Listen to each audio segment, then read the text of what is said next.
stared down at Phaedruatha through fat and enfolded eyes. "Send for food, my darling. We will eat before we retire." End of that chapter.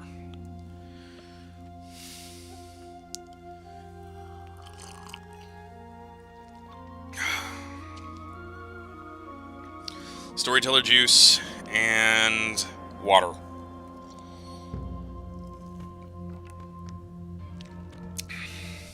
I like that chapter because it has a lot of interesting voices in it.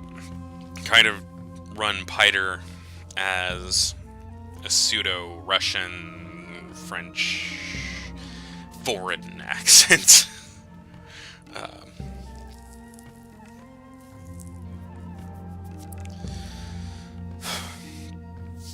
Let's see here. So,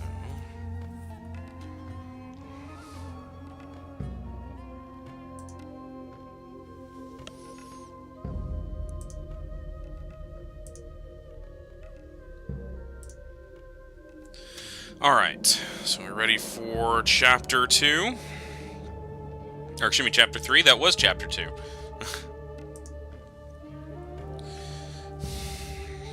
Okay. What time is it?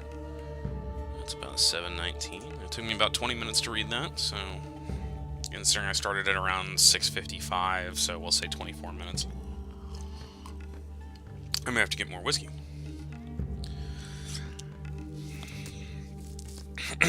Chapter 3. Thus spoke Saint Alia of the Knife. The Reverend Mother must combine the seductive wiles of a courtesan with the untouchable majesty of a virgin goddess, holding these attributes in tension so long as the powers of her youth endure. For when youth and beauty have gone, she will find that the place between, once occupied by tension, has become a wellspring of cunning and resourcefulness. From the Muad'Dib Family Commentaries by Princess Aurelian. "Well, Jessica, what have you to say for yourself?" asked the Reverend Mother. It was near sunset at Castle Caladan, on the day of Paul's ordeal. The two women were alone in Jessica's morning room while Paul waited in the adjoining soundproof meditation chamber. Jessica stood facing the south windows. She saw, and yet did not see, the evening's blanketed colors across the meadow and river. She heard, and yet did not hear, the Reverend Mother's question. There had been another ordeal once, so many years ago. A skinny girl with hair the color of bronze, her body tortured by the winds of puberty. They had entered the study of the Reverend Mother Gaius Helen Mohaim, Proctor Superior of the Bene Gesserit School on Wallach 9. Jessica looked down at her right hand and flexed the fingers, remembering the pain, the terror, and the anger. "Poor Paul," she whispered. "I asked you a question, Jessica!" The old woman's voice was snappish, demanding. "What? Oh." Jessica tore her attention away from the past, faced the Reverend Mother, who sat with a back to the stone wall between the two west windows. "What do you want me to say?" "What do you want to say? What do I want you to say?" The old woman's voice carried a tone of cruel mimicry. "So I had a son," Jessica flared, and she knew she was being goaded into this anger deliberately. "You were told to bear only daughters to the Atreides." For the record, Bene Gesserit can choose whether or not they want their children to be sons or daughters.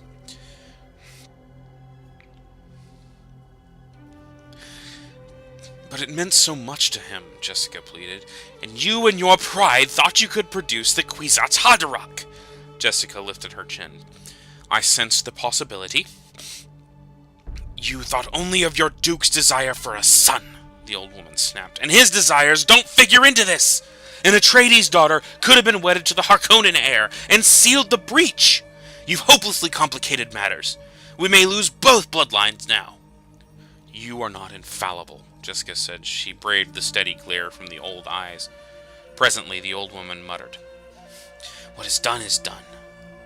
"I vowed never to regret my decision," Jessica said. "How noble," the Reverend Mother sneered. "No regrets. We shall see when you are a fugitive, with a price on your head and every man's hand turned against you, to seek your life and the life of your son." Jessica paled. "Is there no alternative?" "Alternative? A Bene Gesserit should ask for that. I ask only that you see into the future with your superior abilities. I see in the future what I have seen in the past. You well know these patterns of our affairs, Jessica. The race knows its own mortality and fears stagnation of its heredity. It's in our bloodstream. The urge to mingle genetic strains without plan. The Imperium, the Chome Company, all of the great houses, they are but bits of flotsam in the path of the flood. Chome, Jessica muttered. I suppose it's already decided how they'll redivide the spoils of Arrakis. What is Chome but the weather vane of our times, the old woman said. The Emperor and his friends now command 59.56% of the Chome directorship votes. Certainly they smell profits. And, likely as others, smell those same profits in voting strength, those same profits will increase. It is the pattern of history, girl. That's certainly what I need right now, Jessica said. A review of history. Don't be facetious. You know as well as I do what forces surround us. We have a 3-point civilization.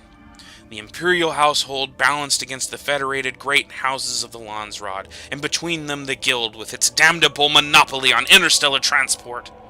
In politics, the tripod is the most unstable of structures.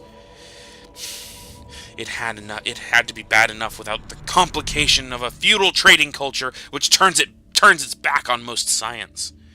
Jessica spoke bitterly. Chips in the path of the flood. And this chip here, this is the Duke Leto.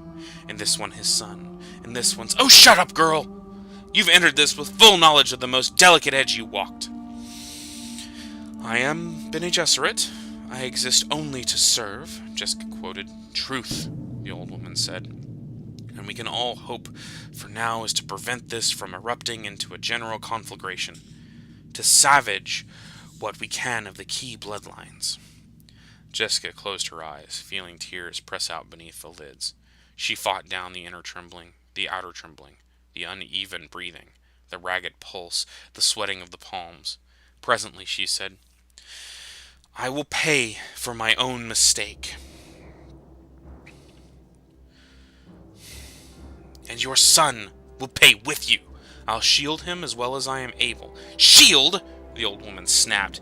You well know the weakness there. Shield your son too much, Jessica, and he'll not grow any stronger to fulfill any destiny. Jessica turned away, looked out the window at the gathering darkness. Is it really that terrible, this planet of Arrakis? Bad enough, but not all bad. The Missionaria Protectiva has been there and softened it up somewhat. The Reverend Mother heaved herself to her feet, straightening a fold in her gown. Call the boy in here. I must be leaving soon. Must you? The old woman's voice softened. Jessica, girl, I wish I could stand in your place and take your sufferings. But each of us must make her own path. I know. You're as dear to me as any of my own daughters, but I cannot let that interfere with duty. I understand the necessity. What you did, Jessica, and why you did it, we both know. But kindness forces me to tell you there is little chance your lad will be the Bene Gesserit totality. You mustn't let yourself hope too much. Jessica shook tears from the corners of her eyes. It was an angry gesture. You make me feel like a little girl again, reciting my first lesson. She forced the words out. Humans must never submit to animals. A dry sob shook her, and a low voice said, I've been so lonely. It should be one of the tests, the old woman says. Humans are almost always lonely. Now, summon the boy. He's had a long and frightening day, but he's had time to think of and remember. And I must ask the other questions about these dreams of his. Jessica nodded and went to the door of the meditation chamber and opened it. Paul, come in now, please. Paul emerged with a stubborn slowness. He stared at his mother as though she were a stranger. Wariness veiled his eyes as he glanced at the Reverend Mother, but this time he nodded to her, the nod one gives an equal. He heard his mother close the door behind him. Young man, the old woman said, let us return to business. What do you want? Do you dream every night? Not dreams worth remembering. I can remember every dream, but some are worth remembering and some aren't. How do you know the difference? I just know it. The old woman glanced at Jessica and then back to Paul. What did you dream last night? Was it worth remembering? Yes, Paul closed his eyes. I dreamed a cavern, and water, and a girl there, very skinny, with big eyes. Her eyes were all blue, no whites in them. I talked to her, and tell her about you, about seeing the Reverend Mother on Caladan. Paul opened his eyes. And the thing you tell this strange girl about seeing me, did it happen today? Paul thought about this, and then... Yes. I tell the girl you put a stamp of strangeness on me. Stamp of strangeness, the old woman breathed. And again she shot a glance over at Jessica, returned her attention to Paul. Tell me, truly now, Paul, do you often have dreams of things that happen afterward exactly as you dreamed them? Yes. I've dreamed about that girl before. Oh, you know her? I will know her. Tell me about her. Again, Paul closed his eyes. We're in a little place, in some rocks, where it's sheltered. It's almost night, but it's hot, and I can see patches of sand out in an opening in the rocks. We are waiting for something, for me to go meet some people. She's frightened, but trying to hide it from me, and I'm excited. And she says, tell me of the waters of your homeland, Ursule. Paul opens his eyes. Isn't that strange? My homeworld's Caladan. I've never even heard of a planet called Usul. But there is more to the stream, Jessica prompted. Yes, but maybe she's calling me Usul, Paul said. I just thought of that. Again he closes his eyes. She asked me to tell her of the waters. And I take her hand and I say I'll tell her a poem. And I tell her the poem, but I have to explain some of the words, like beach and surf and seaweed and seagulls. What poem? The Reverend Mother asks. Paul opened his eyes. It's just one of Gurney Halleck's tone poems for sad times. Behind Paul, Jessica began to recite.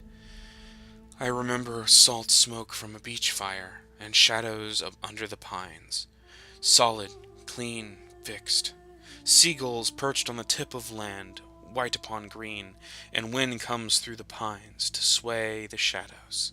The seagulls spread their wings, lift, and fill the sky with screeches, and I hear the wind blowing across the beach, and the surf. I see that our fire has scorched the seaweed. That's the one, Paul says. The old woman stared at Paul, and then, Young man, as a proctor of the Bene Gesserit, I seek the Kwisatz Haderach, the male who can truly become one of us.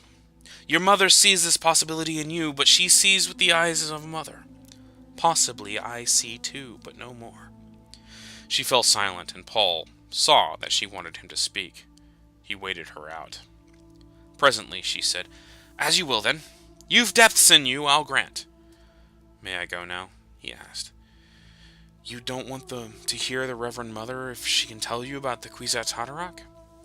She said those who tried for it died, but I can help you with a few hints as to why they failed, the Reverend Mother said. She talks of hints, Paul thought. She doesn't really know anything. And he said, Hint, then. And be damned to me? She smiled wryly, a crisscross of wrinkles in the old face. Very well. That which submits rules. He felt astonishment. She was talking about such elementary things as tension within meaning. Did she think his mother had taught him nothing at all? That's a hint, he asked. We are not here to bandy words or quibble over their meaning, the old woman said.